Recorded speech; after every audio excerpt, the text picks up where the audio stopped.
Assalamualaikum warahmatullahi wabarakatuh. Halo untuk Sobat PR semua, senang sekali hari ini saya Masya Putri akan menjadi host dalam perbincangan yang sangat menarik bersama dengan narasumber kita yang sudah join, yaitu adalah sosok yang bisa dikatakan sudah menjadi perubahannya begitu signifikan sekali yang terjadi di Bogor, begitu ya. Banyak sekali nanti kita akan tanyakan kepada beliau. Dan tentunya di perbincangan kali ini kita akan bahas mengenai setelah Bogor, DKI atau Jabar. Dan klarifikasi bersama dengan Bima Arya ini akan tentunya dapat disaksikan oleh seluruh bagian dari PRMN atau Pikiran Rakyat Media Network, karena seperti yang tadi sudah saya sampaikan bahwa di Pikiran Rakyat Media Network ini terdapat banyak sekali orang-orang yang begitu luar biasa yang sangat concern terhadap dunia digital, khususnya di bidang pemberitaan.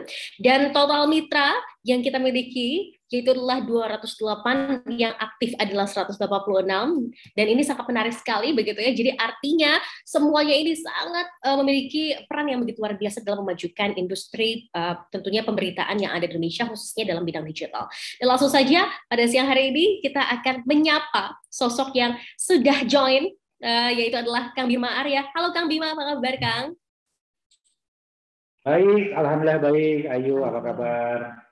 Sehat juga ya, satu alma mater kita ya. Senang deh bisa ngobrol-ngobrol nih Kang Bima. Oke, Akang, ini kalau kita bahas mengenai Bogor ya, Bogor itu kalau buat saya adalah identik dengan roti yang itu ya, yang mereka saat terus juga toge gorengnya ini saya suka banget nih Kang, kalau udah ke Bogor.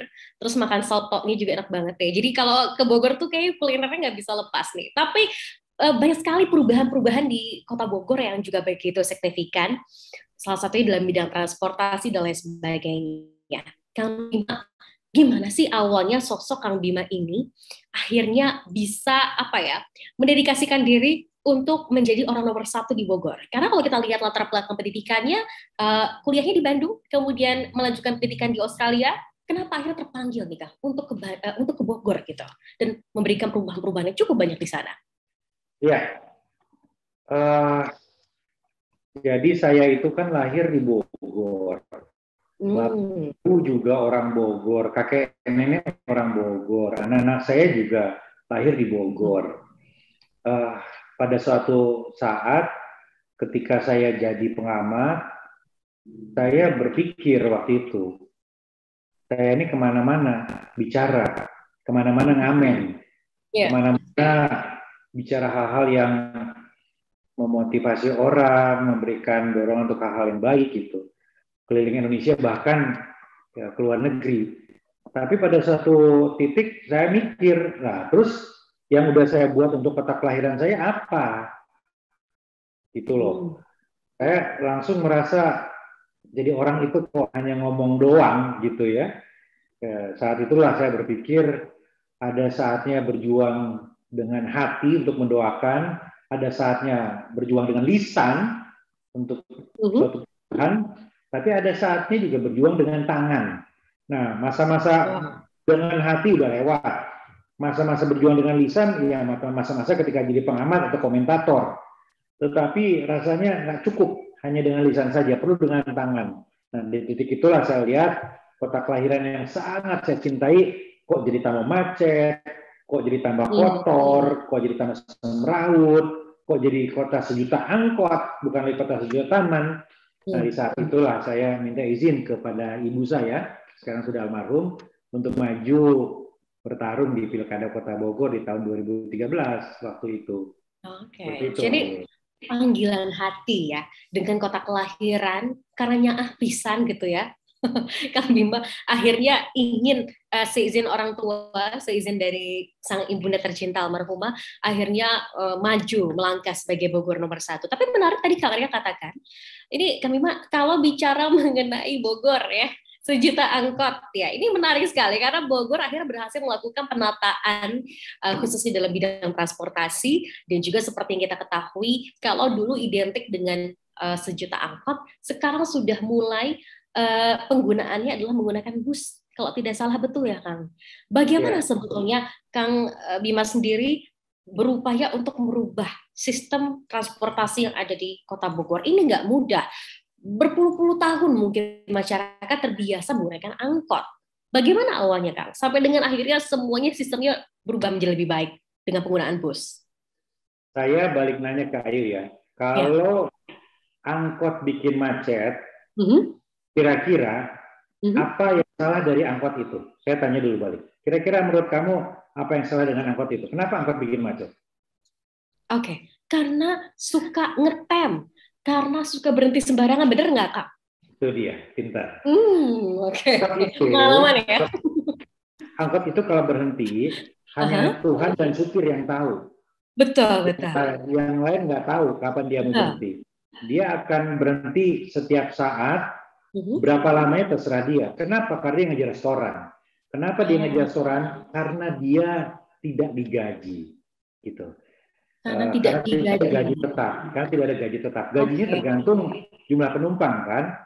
Nah, jadi supaya angkot itu bisa kita atur, Mhm. artinya angkot itu harus ada badan hukumnya. Nah, kalau sebelum tahun 2014, angkot itu dimiliki pribadi-pribadi aja. Ada satu juragan angkot punya 100, ada satu juragan angkot punya 50. Nah, Mhm. kemudian kita jadi badan hukum. Sehingga kita bisa lebih mudah mengaturnya. Itu poin pertama yang sangat penting. Ada mungkin sekitar 2 tahun lah, ya. Dan jadi tahun 2016 kita berhasil menata ribuan angkot itu menjadi sekitar Mhm. 15 badan hukum. Itu langkah pertama yang sangat signifikan. Langkah kedua, kemudian Iya. kita buat planningnya. Jadi kita tata rute-rute angkot di Bogor itu menjadi beberapa koridor. Beberapa koridor. Kemudian kita rencanakan konsep konversi. Angkot ini bertahap akan digantikan menjadi bis. Oke. 3 angkot menjadi 1 bis, kira-kira begitu. Nah, kemudian yang terjadi adalah 15 badan hukum itu kita tawarkan kalau masih mau beroperasi di tengah kota, silakan konversi jadi bis. 3 angkot untuk kerja di bis. Uangnya dari mana? Ya silakan cari dana untuk membeli bisnya, tapi untuk operasionalnya nanti didanai oleh pemerintah. Jadi supirnya digaji tadi, ya. Supirnya digaji, kemudian bahan bakarnya juga disubsidi. Nah, mereka tinggal cari uang untuk beli bisnya, gitu kira-kira. Artinya Wow. apa? Nah, kemudian maulah ada operatornya. Akhirnya ada sekitar 147 angkot itu digantikan oleh sekian puluh bis, gitu ya. Nah, uangnya dari pemerintah, kerjasama antara pemerintah kota dengan pemerintah pusat. Jadi supirnya digaji sekitar 47 bis ini. Dan mereka nggak boleh berhenti sembarangan. Begitu berhenti sembarangan, mereka akan didenda, ayo. Mereka akan Oke. didenda dan akan berkurang nanti subsidinya, kira-kira begitu. Jadi semakin Karena mereka taat ya. aturan, semakin mereka disiplin, ada yang kotor lagi di dalam bis, mereka akan didenda. Didenda itu mempengaruhi subsidi. Jadi ini sistemnya. Nah, sekarang sudah ada sekitar 47 bis, menggantikan sekitar 147 angkot tadi. Nah, secara bertahap akan ditambah sehingga targetnya di 2024 angkot di pusat kota Bogor sudah tidak ada. Kira-kira begitu. Oke. Wow, wow.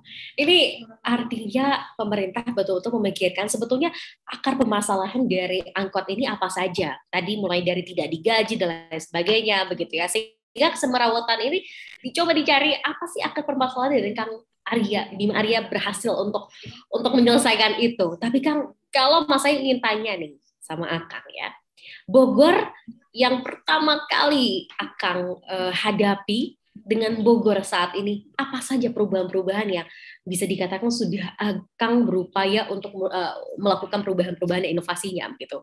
Bogor kemarin dan hingga Bogor hari ini. Yang paling utama itu Ayu, ikhtiar kita itu bagaimana warga dimudahkan. Itu aja yang paling simpel. Birokrasi itu harus melayani. Birokrasi itu nggak boleh menyusahkan warga. Jadi mulai tahun 2014, warga lebih mudah ngurus KTP, lebih mudah ngurus kartu keluarga. Bahkan sekarang kita sudah punya mall pelayanan publik Ya, jadi kalau mau ngurus berkas-berkas di sana macam-macam, tinggal booking lewat online, tahu di sana ngantri jam berapa dan ngurusnya cepat dan aman dan nyaman, kira-kira gitu. Bulan lalu, akhir tahun lalu bahkan kita resmikan drive-thru untuk ngurus KTP. Jadi bisa naik sepeda kalau mau ngambil KTP sekarang, cepat banget, kurang dari 3 menit. Itu jadi perizinan, berkas-berkas kependudukan gitu ya. Itu kita lakukan reformasi birokrasi. Itu yang pertama. Yang kedua adalah ruang terbuka publik. Kota ini harus nyaman. Kota ini harus membanggakan. Jadi mulailah ditata dari tahun 2014, taman-taman kota, jalur pedestrian, supaya warga itu nyaman untuk jalan-jalan di kotanya dan nggak terlalu banyak menghabiskan waktu dan menghabiskan uang di mall. Kita ingin warga Bogor menikmati udara kota Bogor. Jadi langkah yang kedua adalah memperbaiki ruang terbuka publik, Ayu ya. Itu. Dan yang ketiga, kita juga membenahi tempat-tempat yang selama ini menjadi titik kesemrautan. Ada daerah otista yang selama ini kotor, ya, bau pesing, macet, gitu. Surya Kencana, kemudian Taman Topi. Nah, itu kita bersihkan, kita rapikan, karena kalau di tengah kota di etalasenya aja semraut, apalagi di pinggirnya, gitu. Jadi itu langkah-langkah kita yang kita lakukan dan terus bertahap sampai nanti di ujung masa jabatan itu akan kita tuntaskan. Jadi tadi ya, reformasi birokrasinya yang berupaya untuk dirubah, memberikan kenyamanan, kecepatan bagi masyarakat, bahkan sampai ada drive-thru loh di Bogor ya. Jadi restoran fast food juga nggak mau kalah nih kita nih. Kita juga bikin nih ya seperti restoran fast food, cepet nih pelayanannya gitu ya, bahkan bisa drive-thru. Tapi yang menariknya, Kang Bima, hari ini juga banyak rekan-rekan dari Pikiran Rakyat Media Network yang juga akan join dan ingin bertanya nih sama akan. Kita coba panggilkan yang pertama ada Ricky dari media Jabodetabek. Halo Mas Ricky. Halo Mbak. Halo Mas Ricky. Mas Ricky mungkin boleh pertanyaannya apa yang ingin ditanyakan nih untuk Kang Bima Arya. Kalau Jabodetabek saya yakin udah hafal nih permasalahan yang ada di sana ya. Oke, silakan. Oke, selamat siang. Assalamualaikum warahmatullahi wabarakatuh. Waalaikumsalam. Semoga Waalaikumsalam. semua ya, Pak Arya, Pak Bima. Perkenalkan Pak, saya Ricky dari mediajabodetabek.com. Ada satu pertanyaan yang mungkin ingin diketahui juga oleh teman-teman di sini. Pertanyaan saya itu simpel Pak. Jadi bagaimana menyikapi isu pemekaran wilayah Bogor yang sudah bergulir sejak lama? Kemudian dan rencana tata ruangnya termasuk pemindahan pusat pemerintahnya bagaimana? Itu aja sih Pak. Terima kasih Pak. Wassalamualaikum warahmatullahi wabarakatuh. Waalaikumsalam. Terima kasih Mas Ricky. Ya. Ya nih ke Kang Bima Arya. Akan mau langsung menjawab ke pertanyaan dari Mas Ricky dari media Jabodetabek terkait dengan pemekaran wilayah Bogor. Ya. Jadi kota Bogor itu seperti kota Vatikan, ya. Jadi atau seperti telur ceplok. Kota Bogor itu kuning-kuningnya, putih-putihnya itu Kabupaten Bogor, dikelilingi berbatasan dengan Kabupaten Bogor, Sukabumi, dan juga Jakarta dan Depok begitu. Kita ini banyak sekali warga Kota Bogor yang bekerja di Jakarta dan sekitarnya. Demikian pula sebaliknya. Nah, jadi harus betul-betul ditata supaya seiring dan seirama. Untuk wilayah Kabupaten Bogor itu sedang diproses pembentukan daerah otonom baru, gitu ya. Jadi ada Kabupaten Bogor Barat, ya, ada beberapa daerah yang diusulkan, tapi itu di luar Kota Bogor. Jadi yang dimaksudkan pemekaran, barangkali yang dimaksud pertanyaan tadi bukan di Kota Bogornya, tapi lebih kepada di daerah Kabupaten Bogornya. Nah, ini untuk membuat pelayanan warga di kabupaten lebih cepat, karena Kabupaten Bogor ini luas sekali gitu ya. Penduduknya itu 5 juta lebih Ya kalau Kota Bogor kan 1 juta gitu. Iya, iya. Nah, kalau Kota Bogor sendiri ya wilayahnya ya sudah itu aja dan belum ada rencana untuk melakukan perluasan karena prosesnya lama. Ya memang ada wacana, ada keinginan seperti beberapa wilayah di kabupaten katanya ingin bergabung ke Kota Bogor, seperti wilayah Taman Sari, ya, Ciapus gitu ya. Tapi ya kita kan juga harus berkomunikasi dengan Kabupaten Bogor ya. Kalau kabupatennya nggak mau melepas ya kan nggak akan bisa. Jadi tidak sesederhana itu. Nah karena itu bagi kita yang penting adalah satu, kita harus antisipasi untuk transportasinya supaya orang itu keluar masuk Kota Bogor nyaman. Kita tadi konversi dari angkot menuju bis, kemudian ada juga rencana pembangunan tram. Yang kedua, Kang Riki, kita juga melakukan penataan zonasi. Jadi di Kota Bogor ini, di Kota Bogor ini supaya nggak semrawut, supaya semuanya nggak bertumpu di pusat kota, kita sebar. Ada wilayah pelayanan untuk perdagangan dan jasa, ada wilayah pemukiman, ada daerah yang kita proyeksikan menjadi wisata, gitu ya. Dan bahkan sekarang kita sedang merencanakan untuk memindahkan pusat pemerintahan Kota Bogor. Jadi tempat di mana saya sekarang dialog dengan teman-teman, ini akan bergeser ke daerah Bogor Timur. Ada 6 hektar yang akan kita jadikan pusat pemerintahan supaya di pusat Kota Bogor ini, Istana dan Kebun Raya ini kalau kata orang Sunda mah nggak duk-dek gitu ya, nggak penuh gitu.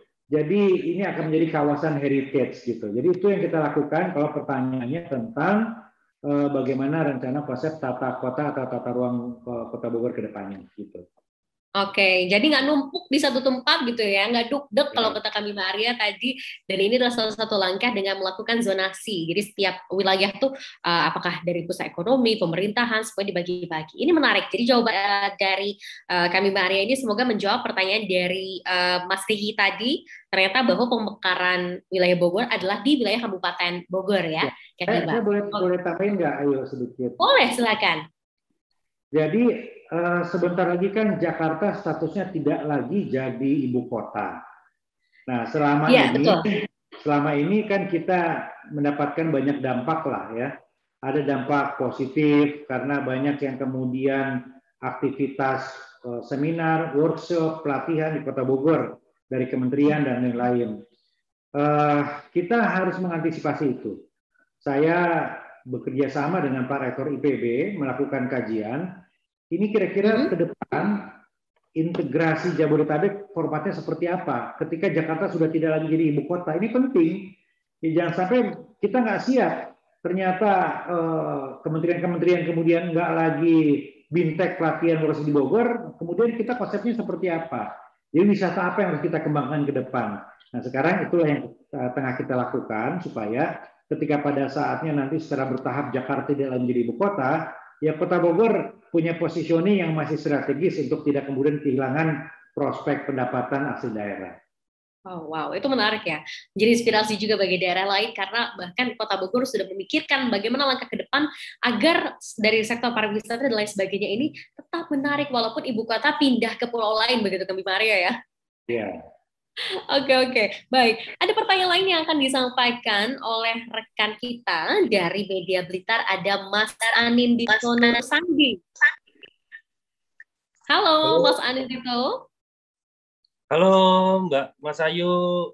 Halo. Kak Thomas nih ya. Saya panggil Mas aja karena saya dari Jawa Timur, Blitar. Ya, boleh. Assalamualaikum. Mas Bima ya, salam kenal. Ya, Mas. Saya mau menyampaikan satu pertanyaan nih, Mas. Terkait dengan isu yang lagi rame di anak-anak muda zaman sekarang, yakni tentang sebuah restoran yang lagi viral, yang dibangun di Kota Bogor, di mana restoran tersebut itu menyuguhkan minuman beralkohol. Nah, karena menariknya, restoran tersebut saat dibangun di Kota Bogor itu, dibuka di Kota Bogor itu, ada syarat nih dari Mas Bima, yakni harus menghadirkan menu khas lokal, yaitu bandrek dan bajigur. Nah, yang jadi pertanyaannya begini, apakah itu salah satu upaya Mas Bima nih buat menjadikan Kota Bogor itu tetap mengusung kearifan lokal, atau bagaimana itu, Mas? Boleh dijawab. Terima kasih banyak Mas Bima. Salam sehat selalu. Assalamualaikum warahmatullahi wabarakatuh. Waalaikumsalam. Baik. Kang Bima mungkin ingin langsung menjawab, Kang? Makasih pertanyaannya, Mas Anindito. Setiap kota itu kan punya karakter masing-masing. Setiap kota itu juga punya potensi yang berbeda. Bogor itu sejarahnya adalah kota peristirahatan. Kalau orang-orang di masa kolonial Belanda dulu menyebutnya Buitenzorg, kota yang nyaman, aman, tentram, nggak ada masalah. Gitu. Itu karakter kota Bogor. Jadi kalau datang ke Bogor, orang itu ingin berwisata, ingin beristirahat, sejuk, nyaman, kira-kira begitu. Dan alamnya memang begitu. Hanya 60 km kurang dari Jakarta yang panas, masuk ke Bogor langsung sejuk dan nyaman. Itu yang ingin kita pertahankan dan itu yang akan kita selalu jaga. Ada kebun raya di tengah dan yang lain. Karena itu, dari awal saya selalu sampaikan, kota Bogor tidak akan pernah menjadi kota metropolitan. Akan selalu ada pembatasan-pembatasan dan pengaturan. Kota Bogor akan selamanya mudah-mudahan kita ikhtiarkan menjadi kota di dalam taman. Tadi saya cerita, saya banyak bangun ruang terbuka publik, taman, jalan, sebagainya, karena kita ingin keluarga itu nyaman di kota Bogor itu. Nah, di periode kedua, kita menetapkan visi kota Bogor sangat sederhana tapi dalam, yaitu kota keluarga. Kota yang ramah dan layak untuk keluarga. Itu konsepnya. Jadi, hiburannya, konsep turismenya, kegiatannya, aktivitasnya, ini harus sesuai dengan karakter kota Bogor. Kota Bogor yang dekat dengan alam, kota Bogor yang aman, yang nyaman, dan guyup, dan religius. Ya, banyak pesantren di kota Bogor dan lain-lain. Gitu. Kota Bogor tidak akan pernah menjadi kota metropolitan karena nggak cocok dengan sejarahnya, nggak cocok dengan masyarakat atau warganya. Itu betul-betul ingin kita jaga, ayo. Nah, kemudian ya sejak tahun 2014 kita agak kenceng ya untuk hal seperti itu. Saya selalu pastikan tidak ada kegiatan ilegal dalam hal izin tempat hiburan malam. Kalau nggak ada izin alkoholnya ya jangan, kita tertibkan gitu. Tadinya ya kalau warga Bogor ada yang mendengar sekarang di seputaran stasiun Kota Bogor itu ada warung-warung isinya miras semuanya. Ya, bertahap kita tertibkan, sekarang udah nggak ada lagi, udah clear begitu ya. Kemudian selalu ada penyelewengan dalam hal izin-izin. Ngakunya kafe, restoran, tetapi ternyata diskotik di situ. Kita dapat apa? Nggak dapat apa-apa. Nggak dapat apa-apa. Pajaknya kita kan nggak dapat alkohol itu, apalagi izinnya nggak ada. Kita hanya dapat kemungkinan peredaran narkobanya di situ, kemungkinan tawurannya di situ, ya konflik sosialnya, dan betapa anak-anak muda akan dirusak di situ. Selama jadi wali kota, Mas Anindito, saya itu sering sekali ya punya pengalaman yang nggak enak, ya harus menyaksikan perempuan seumuran anak perempuan saya digotong dari diskotik, ya kemudian dipapah oleh teman-temannya karena mabuk gitu ya. Kemudian ketemu anak-anak muda tawuran yang bahkan bunuh-bunuhan, mulutnya bau alkohol dan lain-lain. Jadi ini membuat kita semakin yakin bahwa di Bogor ini kalau banyak mudaratnya nggak usah lah. Tapi kalau memberikan kemaslahatannya ya kita clear. Nah, tapi semua itu harus berdasarkan kewenangan kita. Mana yang kewenangan kita? Nah, terkait kewenangan tadi, alkohol itu kan ada 3 golongan. Golongan A di bawah 5%. Golongan B dan C di atas 5%. Kalau golongan A itu izinnya pemerintah pusat, tapi golongan B dan C itu bisa ditentukan oleh kepala daerah. Jadi ketika Halloween itu tercium oleh kita, karena ini mereka mengajukan izinnya itu bukan namanya Halloween Show. Ya, jadi mengajukan izinnya pakai nama orang biasa, kemudian usahanya kafe dan restoran. Ya kita nggak tahu. Baru ketika info itu bocor, saya undang teman-teman pemilik Halloween Show itu ke balai kota. Saya tanya konsepnya gimana? Seperti di Jakarta, Pak Wali. Saya tahu di Jakarta seperti apa. Ya, kita lihat apa yang terjadi di dalam itu. Bohong kalau nggak ada yang mabok, bohong gitu. Di atas jam 9 kita tahu seperti apa. Saya bilang enggak deh. Kalau kalian mau buat seperti di Bogor, enggak usah. Nah, saya nggak akan kasih izin. Kalau mau di Bogor, silakan. Bogor terbuka untuk investasi, apalagi lokasi yang kalian pilih itu premium di Jalan Pajajaran. yang sekarang berkembang pesat untuk kuliner. Nah, boleh buka, tapi sesuaikan dengan konsep Kota Bogor. Nggak boleh jual alkohol di atas 5% gitu. Nah, kemudian saya tambahkan lagi, ya kalau bisa kalian apresiasilah ada kearifan lokal. Saya itu penikmat, penggemar, pecinta bajigur, bandrek susu gitu. Bisa nggak itu dijual supaya ada kekhasannya gitu kira-kira. Mereka menyanggupi. Jadi kemudian mereka buka dengan konsep yang tidak sama seperti kota lain, nggak ada DJ-nya, saya nggak mau ada DJ-nya di situ, saya nggak mau juga di atas 5%, dan saya mau ada local flavor di situ, ya bandrek, bajigur tadi. Nah, banyak yang sekarang protes, Pak Oli kok masih ada alkoholnya 0,5%? Saya bilang itu bukan kewenangan wali kota, itu ada undang-undangnya, ada peraturan menterinya, itu izinnya langsung ke pusat. Yang menjadi kewenangan wali kota apa? Golongan B dan C tadi. Kira-kira begitu penjelasannya, Mas Anindito. Oke, Mas Anindito, bagaimana, sudah cukup jawabannya dari kami, Pak Arya? Siap, cukup. Terima kasih banyak Mas Bima Arya. Semoga sehat selalu. Terima kasih. Terima kasih banyak Mas Anindito Nursandi dari Media Blitar. Jadi untuk bagaimana upaya pemerintah Kota Bogor dalam mempertahankan kearifan lokal, tadi salah satunya ya, terbuka dengan investasi, tapi Kota Bogor juga punya mungkin purpose, punya tujuannya juga, punya apa ya? Gimana? Saya boleh tambahin sedikit mungkin. Boleh banget dong, Kang. Kota-kota yang maju peradabannya adalah kota-kota yang berkarakter. Iya. Saya tidak ingin Kota Bogor tumbuh menjadi kota yang tidak berkarakter. Wow. Lautan PKL, lautan ruko, lautan kafe gelap dan lain sebagainya, itu kota yang tidak berkarakter. Tumbuh menjadi nggak jelas. Nah, kita ingin kota ini berkarakter dan memberikan manfaat begitu. Ya. UMKM Bogor kita kasih panggung di mal-mal supaya orang tahu kalau ke Kota Bogor beda dengan yang lain karena ada suasana yang berbeda, itu namanya kota yang berkarakter. Jadi isu Holy Wings tadi, isu pelarangan atau pembatasan minuman alkohol sebetulnya bagian dari ikhtiar besar kita untuk menjadikan kota yang sangat kita cintai, Kota Bogor ini menjadi kota yang berkarakter. Itu, ayo. Pengembangan kota yang berkarakter, dan itu yang terus dipegang oleh kami Mari kayaknya ya Kang ya, sampai ibaratnya yang brandnya sudah besar aja sama Kang Bima, oh nggak bisa, harus ikut nih aturan saya di gitu ya di Kota Bogor, supaya apa? Supaya lebih berkarakter lagi, mempertahankan kearifan lokal itu tadi gitu ya. Oke, ada pertanyaan lain yang akan disampaikan oleh rekan kita dari Warta Lombok, ada Mas Lalu Usman Ali. Halo Mas Lalu. Halo, assalamualaikum. Halo, waalaikumsalam. Silakan Mas Lalu. Dari Lombok mau bertanya apa nih sama kami Mbak Arya? Terima kasih Mbak Putri atas kesempatannya. Assalamualaikum warahmatullahi wabarakatuh.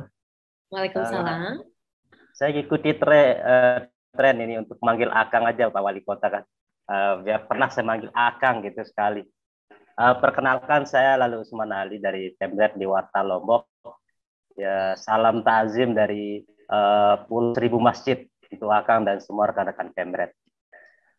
Tadi sudah banyak dibahas terkait tentang wisata, terkait tentang karakter kota, keluarga. Nah, gini Kang, jadi ada beberapa hal yang ingin saya pertegas dan minta penegasan.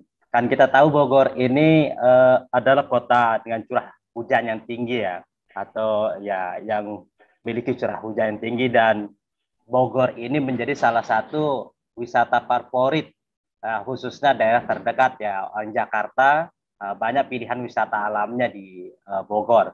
Ada puncak, ada kebun raya dan sebagainya.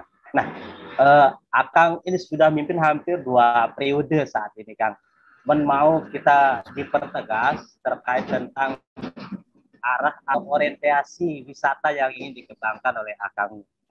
Mungkin itu pertanyaannya, Kang. Terima kasih. Sekian, assalamualaikum warahmatullahi wabarakatuh.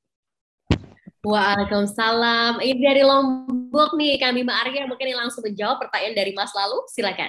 Mas Lalu, saya pernah ke Lombok ngasih bantuan untuk bencana saudara-saudara di sana ke Sembalun. Alhamdulillah. Ya, jadi kangen ya, untuk kembali ke sana. Mudah-mudahan bisa. Kita tunggu. Jadi Mas Lalu, kita di Bogor ini punya beberapa potensi wisata. Pertama, wisata sejarah. Ada prasasti batu tulis gitu ya. Kemudian ada museum-museum di Kota Bogor, yaitu wisata sejarah. Kita berusaha sekarang untuk mengembangkan, kita nggak mau Kota Bogor ini karakternya semakin pudar. Jadi mulai tahun lalu kawasan batu tulis. Jadi itu adalah lokasi yang banyak diyakini sebagai pusat ibu kota kerajaan Sunda Pakuan Pajajaran. Jadi kita lakukan perbaikan dan pembangunan, nantinya ke sana wisata Pajajaran lah kira-kira begitu. Karena ibu kota kerajaan Pajajaran itu ya bukan di kota lain, ya di Kota Bogor. Mungkin besar lokasinya di sana, kira-kira begitu ya. Bukan di Bandung, bukan di Bekasi, bukan di Depok, tapi di Kota Bogor. Nah, karena itu akan kita kuatkan ya. Mudah-mudahan di 2024 Balai Ageng itu yang kita bangun untuk menjadi nuansa sejarah. Itu sejarah. Yang kedua adalah wisata. Jadi sekarang ini Kota Bogor ekonomi sekali. Bahkan di masa pandemi, yang lain masih krisis PAD-nya, kita udah normal. 3 bulan sebelum 2021 berakhir udah normal. Kenapa? Karena bahkan banyak kafe atau restoran yang buka karena kedekatan kita dengan Jakarta. Nah, ini kita dorong betul, kita percepat, permudah izinnya, kita perbaiki infrastrukturnya. Nah, kita lakukan konsep-konsep yang terintegrasi. Jadi sepanjang Jalan Pajajaran, kemudian ada BMC dan sekitarnya, Panduraya, R3, ini berkembang. Ini bagi kita ini cuan, ya. Bagi kita ini rezeki gitu ya. Supaya orang Jakarta ya ke Bogor ya ke situ, surga kuliner. Nggak usah jauh-jauh ke Bandung, ke Bogor aja. Gitu. Tinggal kita rapikan infrastrukturnya. Ke situ harus bisa naik bis, misalnya. Ke situ harus bisa jalan gitu ya. Ada beberapa kawasan yang kita bangun secara terpadu dengan trotoar dan lain-lain. Contohnya adalah Surya Kencana. Nah, Surya Kencana ini kita rencanakan untuk menjadi channel tahun terbaik di Indonesia. Ini sudah beberapa kali tahap terus berlanjut. Ini juga wisata unggulan kita, wisata kuliner plus ada juga wisata sejarahnya di situ yang tidak ada di kota lain yang di pusat kota. Yang berikutnya Mas Lalu adalah konsep sport tourism. Makanya kita bangun jogging track ya, kita bangun jalur-jalur sepeda. Jadi orang dari luar kota silakan datang ke Bogor, bisa parkir di mana saja, kemudian nyambung lari atau naik sepeda. Bisa sekeliling Istana Kebun Raya 4,3 kilo, bisa di Jalan Pajajaran, bisa di Jalan Juanda. Ya, tahun ini kita sedang bangun satu kawasan jogging track terpadu dikeliling oleh pusat kuliner di daerah Pajajaran begitu. Jadi orang Jakarta kalau ke Bogor ingin lari dengan sensasi yang berbeda ya di situ gitu ya. Nah, ini konsepnya adalah sport tourism. Jadi orang yang ke Bogor mau olahraga sekaligus wisata kuliner. Yang terakhir Mas Lalu adalah kampung tematik. Ini adalah strategi kita untuk menjemput peluang pasca pandemi. Ketika orang lebih suka kegiatan outdoor. Jadi kita buka ada kampung tematik di Ciharasas di Mulia Harja. Saya sering menyebut itu surga yang tersisa. Beberapa hektar yang kita lakukan beberapa sentuhan sehingga memiliki cita rasa seperti Ubud. Jadi Bogor Selatan ini Ubudnya Bogor lah kira-kira gitu ya. Itu kampung tematik. Ada kampung tematik di Kampung Labirin di dekat Surya Kencana di Babakan Pasar. Ada kampung tematik kampung batik di Cibuluh gitu. Nah, jadi silakan kalau ke Bogor memiliki banyak opsi. Mau wisata sejarah, mau wisata kuliner, mau olahraga, mau lari, mau naik sepeda, mau ke kampung tematik, itu opsi-opsinya. Nah, ini untuk menjemput peluang-peluang yang tercipta setelah pandemi berakhir insya Allah. Dan berdasarkan hitung-hitungan kita, pendapatan asli daerah kita akan terus melonjak dari sini. Ini kalau lama-lama kan pajak bumi dan bangunan mungkin akan jenuh. Lama-lama juga misalnya kegiatan orang di hotel ya untuk seminar akan berkurang karena Jakarta sudah tidak lagi menjadi ibu kota. Tetapi yang namanya wisata, yang namanya kuliner, yang namanya hobi makan itu terus akan selamanya. Nah, kita akan memilih di situ. disinilah masa depan Kota Bogor yang terus kita kembangkan. Gitu Mas Lalu. Oke, baik. Semoga pertanyaan dari Mas Lalu, dari Lombok ya, sudah terjawabkan oleh Kang Bima Arya. Jadi bicara mengenai potensi wisata, apalagi memang kita tahu ya, Kota Bogor ini dekat dengan Jakarta dan ada rencana bahwa pemindahan ibu kota juga nantinya akan dipindahkan ke Kalimantan, begitu. Artinya banyak segudang langkah yang akan dilakukan oleh Kota Bogor, tampaknya Kang Bima ya, untuk bisa terus memajukan dan mengasah potensi-potensi wisata yang ada di sana. Oke, pertanyaan lain akan disampaikan ini Kang Bima oleh rekan kita dari PRFM. Ada Kang Rifki Abdul. Halo Kang Rifki. Ya, halo. Iya, Kang Rifki Assalamualaikum. Waalaikumsalam. Ingin bertanya apa nih dengan Kang Bima Arya? Ya, halo, assalamualaikum Kang Bima. Perkenalkan, saya Rifki. Kebetulan saya ini dulunya pesepeda yang sering bolak-balik Bandung Bogor, Kang. Kebetulan saya dulu salah seorang yang sering ikut tur Bogor Bandung dari kilometer 0 Bogor ke kilometer 0 Bandung. Road bike atau MTB? MTB, Kang. Kebetulan saya paling jauh sepedaan dari Jakarta ke Bali, Kang. Wah.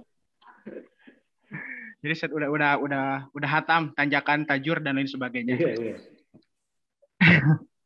Ya Kang, ini pertanyaan dari saya kebetulan karena kita mendekati tahun 2024 sekaligus tema di acara ini juga. Jadi sebagaimana kita ketahui, Kang Ridwan Kamil sudah menyatakan kesiapannya untuk maju sebagai capres. Begitupun Pak Anies sudah digadang-gadang menjadi salah satu capres juga. Nah, apakah ada gitu keinginan dari Kang Bima untuk menggantikan salah satu dari keduanya, apakah itu di Jabar atau di DKI gitu. Jadi apakah Kang Bima ada kesiapan untuk maju sebagai DKI 1 atau Jabar 1? Begitu aja Kang, terima kasih. Iya, Kang Bima senyum-senyum nih. Senyum-senyumnya sambil menentukan jawaban atau menentukan keputusan nih, Kang Bima. Gimana tuh pertanyaannya, wah? Senyum sambil mikir ya.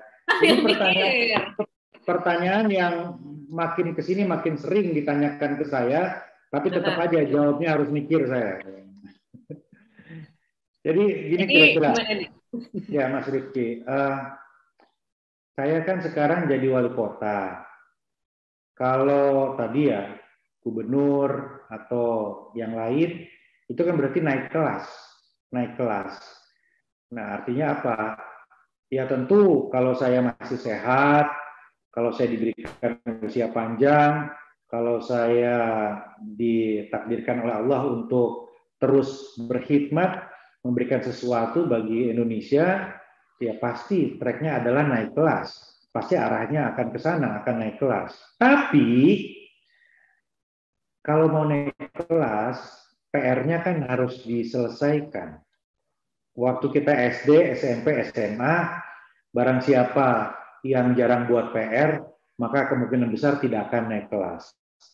Tapi barang siapa yang rajin mengerjakan PR, sehingga dicontek teman-temannya misalnya, barang siapa yang nilai-nilai PR-nya bagus, maka akan naik kelas gitu. Artinya apa?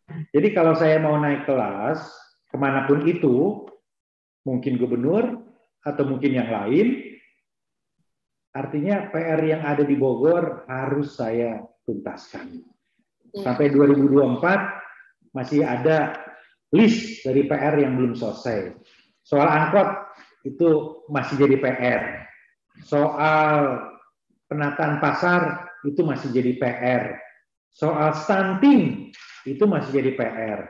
Soal tawuran masih jadi PR. Jadi rasanya saya nggak akan pusing untuk mikir berstrategi atau bahkan kampanye ke Jakarta atau keliling Jawa Barat untuk memikirkan pasca 2024. Rasanya akan lebih pas buat saya, akan lebih logik buat saya untuk beresin PR-nya. Karena kalau PR-nya selesai, maka naik kelasnya pun enak. Kalau PR-nya selesai, kemana kita melangkah, maka pijakan kita akan kuat. Tapi kalau PR-nya nggak beres, ya kita pun akan susah untuk didorong-dorong naik kelas gitu. Dan insya Allah kalau ditanya kemana naik kelasnya, ya saya siap kemana aja.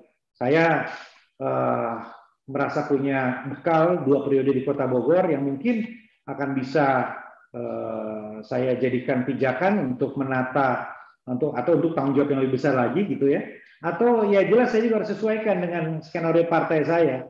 Ya, apabila saya dipercaya atau ditugaskan oleh partai ke salah satu dari dua titik itu, atau bahkan titik yang lain dipersiapkan untuk posisi-posisi yang lain, ya sebagai kader, sebagai wali kota 2 periode, ya insya Allah saya akan siap. Oke.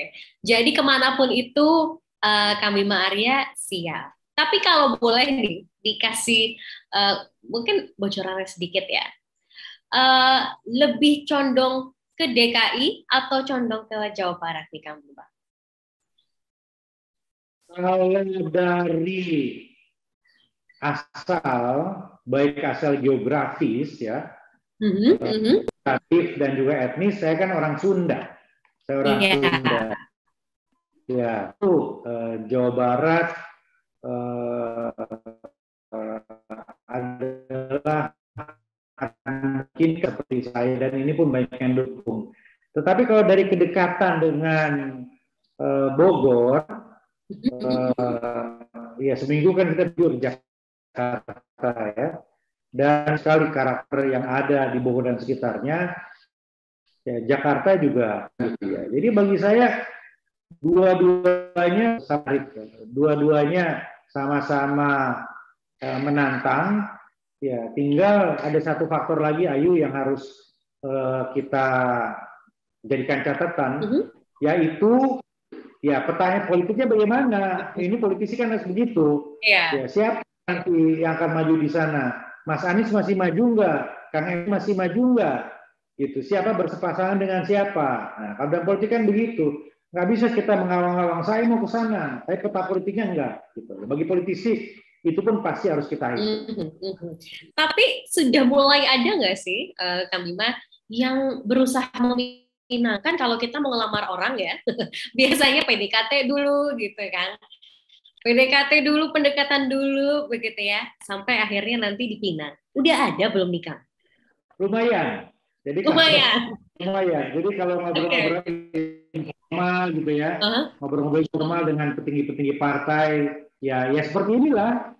Gitu, Pak Wali kesini aja, oke kita siap-siap kesini, atau Kang Bima udah kita sama-sama kerja untuk kesini, kita dukung. Nah itu mulai ada yang seperti itu. Ya, tapi kan masih informal, belum resmi. Kalau resminya kan nanti itu di 2024 pertengahan saya kira.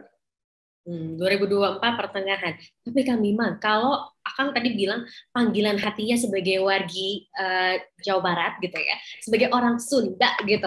Apa yang menurut Kang Bima Jawa Barat ini bisa terus dikembangkan ke depannya? Apa yang menurut Akang berupaya nanti ke depannya kalau ya nanti terpilih atau ada yang meminang?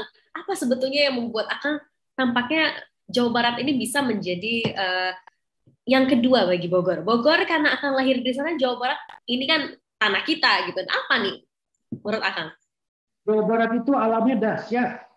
Kan alamnya dahsyat. Tuhan itu menciptakan alam parahyangan ketika sedang tersenyum. Jadi indah sekali di mana-mana. Dari Pangandaran, Priangan gitu ya, Pelabuhan Ratu, itu penuh dengan titik-titik yang luar biasa kalau kita garap secara maksimal. Dan karenanya sedang dan sudah melakukan itu. Jadi menurut saya kalaupun ya Jawa Barat ini tidak menyasar potensi turis mancanegara, market di Jawa Barat saja yang puluhan juta, ini sudah cukup untuk membuat Jawa Barat maju. Orang Bogor ke Bandung, orang Bandung ke Pangandaran, orang Ciamis ke Pelabuhan Ratu gitu. Itu luar biasa. Tinggal infrastrukturnya dilengkapi. Jadi aksesnya gampang. Kemudian kulturnya kita siapkan sehingga semuanya siap menyambut wisatawan. Kemudian juga infrastrukturnya supaya nggak macet dan sebagainya. Jadi menurut saya kekuatan terbesar Jawa Barat adalah alamnya, manusianya, dan kulturnya. Itu kalau bicara Jawa Barat, Ayu. Oke, manusia, alam, dan culture-nya gitu. Nah, kami Bima Arya, sebelum kita menutup perbincangan di hari ini, karena masih ada waktu nih. Ini Mas Ayu mau punya games, dan wajib kalau di PRPN ini kita ada games-nya. Ya, sebentar aja, ini games-nya menarik. Jadi ada beberapa tokoh, dan akan harus mendeskripsikan tokoh-tokoh ini. Ya, Mas Ayu sebutkan namanya ya. Oke. Yang pertama. Ini nggak ada di rundown ini. Nggak apa-apa, memang begitu. Kalau Mas Ayu Putri terkenal dengan suka mendadak-mendadak, tapi nggak apa-apa. Biar namanya jebakan Batman. jebakan Batman. Biar gitu, biar seru ya Kang ya. Oke, ini mah gampang Kang, beneran Kang. Bukan kalkulus, bukan apa pertanyaannya, gampang Kang. Oke, yang pertama, tolong Akang deskripsikan tokoh-tokoh yang Mas Ayu sebutkan namanya ini. Gampang banget, ada 4 orang. Jadi yang pertama Mas Ayu sebutkan namanya yaitu adalah Anies Baswedan. Silahkan deskripsikan Kang. Ini pakai kata atau pakai kalimat deskripsikannya? Pakai kalimat Kang. Kalimat, oke. Oke. Sosok intelektual, cerdas, cermat, dan memiliki visi yang baik tentang Indonesia masa depan. Oke, baik. Itu tadi dari DKI Jakarta. Kita geser ke Provinsi Jawa Barat. Sosok Ridwan Kamil. Silakan deskripsikan, Kang. Ahli tata kota yang hijrah menjadi politisi dan sangat sukses untuk membangun kedekatan dengan kaum milenial dengan pendekatan-pendekatan yang kreatif, inovatif, dan paling piawai berselancar di dunia sosial media dengan cara yang humoris, jenaka, dan manusiawi. Oke, baik. Kemudian, Ganjar Pranowo. Pemimpin yang merakyat, simpatik, gagah, berani, nasionalis, dan punya prospek yang sangat cerah untuk memimpin Indonesia masa depan. Oke, yang terakhir, siapa ya kira-kira? Sandiaga Uno deh. Gimana nih, Kang? Pengusaha yang dikenal sukses untuk membangun bisnis yang kemudian memiliki catatan yang baik ketika terjun dalam politik dan sangat humble, informal, dan memiliki banyak kesamaan dengan saya. Oke. Suka lari, suka olahraga, suka bergaul dengan komunitas-komunitas kreatif anak-anak muda. Oke, tepuk tangan dulu boleh dong secara virtual untuk Kang Bima. Jadi ternyata sosok yang terakhir Sandiaga Uno punya kemiripan banyak ya. Jadi kemiripannya emang gimana sih Kang Bima sama sosok Pak Sandiaga Uno? Sama-sama suka olahraga. Sama-sama suka olahraga. Jadi sering olahraga bareng gitu. Lari atau gimana biasanya? Lari, sepeda gitu ya. Nah, nanti kita mau lari trail bareng. Saya kebetulan jadi ketua pengurus pusat Asosiasi Lari Trail Indonesia. Nanti kita akan trail sama-sama di awal Maret kalau nggak salah dengan Mas Andi. Oke, baik. Menutup perbincangan kita pada hari ini, Kang Bima, kalau tadi saya dengar, Kang Bima Arya ini usianya masih sangat muda ya, bisa dibilang. Ini usia yang sangat muda. Kamu muda dong. Muda dari mana? Umur saya udah hampir 50. Sangat muda dari mana? Muda dong. Ini kalau nanti saya bandingkan, kan nggak bisa kayak gitu ya. Pokoknya muda lah gitu ya. Ya, kalau dibandingin sama Yusuf Kala, sama SBY, ya muda lah. Kalau dibandingin sama kamu, sama selalu Mas Anindito, saya tuh udah uzur nih. Jangan gitu. Justru ini loh, selalu terlihat muda, looking young, looking fresh gitu. Dan ternyata tadi juga sampai olahraganya trail. Itu lebih tepat, itu lebih saya suka tuh. Selalu kelihatan muda, itu keren. Itu lebih senang ya? Bukan masih muda banget, bukan. Enggak. Tapi maksudnya dari segi usia ya, maksudnya begini loh, Kang Bima Arya. Usia Kang Bima belum 50, tapi sudah menjadi wali kota 2 periode. Itu usia yang muda ya, bisa dikatakan, dan mendapat pencapaian yang begitu luar biasa. Nah, bagaimana Kang Bima Arya berupaya untuk mempertahankan itu? Artinya mempertahankan stamina, mempertahankan kondisi tubuh dengan jadwal yang padat. Karena pastinya pemimpin juga punya inspirasi untuk masyarakatnya. Kalau pemimpinnya bisa menjaga kesehatan, bisa menjaga kondisi tubuhnya, ini juga bisa menjadi inspirasi bagi banyak orang dengan kondisi yang padat gitu. Boleh di-share sedikit, Kang? Tidur cukup, 7 jam ideal, 8 jam mewah, 6 jam cukup. Kedua, pola makan diatur, kurangi makan yang enak-enak, perbanyak serat. Yang ketiga, banyak ketawa, banyak hangout, banyak nongkrong, banyak bicara hal-hal yang menyenangkan dengan sahabat, dengan kerabat, dengan keluarga. Yang terakhir, quality time dengan family membuat kita insya Allah lebih sehat jiwa dan raga. Baiklah. Kang Bima, terima kasih ya. Tadi jawabannya adalah jangan kurangi banyak-banyak makanan enak ya. Ini menampar kita semua nih yang masih suka makan micin nih. Oke, Kang Bima, terakhir apa saja mungkin pesan-pesan untuk warga Bogor, warga Jawa Barat, dan khususnya adalah untuk teman-teman di Pikiran Rakyat Media Network, silakan. Sekarang kita ada di fase yang sangat penuh dengan ujian. Tidak banyak waktu-waktu yang lebih sulit dibanding saat-saat ini, tapi insya Allah dengan kebersamaan kita, dengan kekompakan kita, dengan soliditas kita bisa lewati ini. Kita tidak pernah tahu pandemi ini selesai kapan, mungkin bulan depan, mungkin tahun depan, mungkin agak panjang, tapi kita nikmati saja kiriman Tuhan yang ada, sambil terus meyakinkan bahwa tidak mungkin Tuhan mengirim kepada kita tanpa memberikan pesan agar kita menjadi manusia yang lebih baik. Ya, mudah-mudahan pandemi ini menjadikan kita semua lebih baik, lebih akrab, lebih guyup, lebih solid, lebih bersatu, dan hanya dengan bersatu, dengan guyup ini, masa depan bisa kita jemput bersama-sama dengan lebih cerah. Bukan saja untuk Bogor, bukan saja untuk Jawa Barat, bukan saja untuk Jakarta, tapi insya Allah kita menuju Indonesia yang jaya dan membanggakan. Oke, baik. Terima kasih banyak untuk Kang Bima Arya. Kita juga ucapkan untuk Kang Bima, ini ada permohonan maaf dari CEO kami, Bapak Agus Sulistriono yang berhalangan hadir, tapi titip salam untuk Kang Bima, katanya. Kang Bima, terima kasih banyak sudah menyempatkan waktunya di agenda yang sangat padat sekali di hari Jumat ini. Kita paham betul. Terima kasih banyak Kang Bima, dan juga terima kasih untuk seluruh participants. Sampai berjumpa lagi di klarifikasi PRMN dengan tema dan topik selanjutnya. Kang Bima, silahkan melanjutkan aktivitas kembali. Hatur nuhun, sampai jumpa di Jabar 1 ya, Kang. Amin, amin. Oke, baik. Sampai jumpa teman-teman. Sampai jumpa. Wassalamualaikum warahmatullahi wabarakatuh.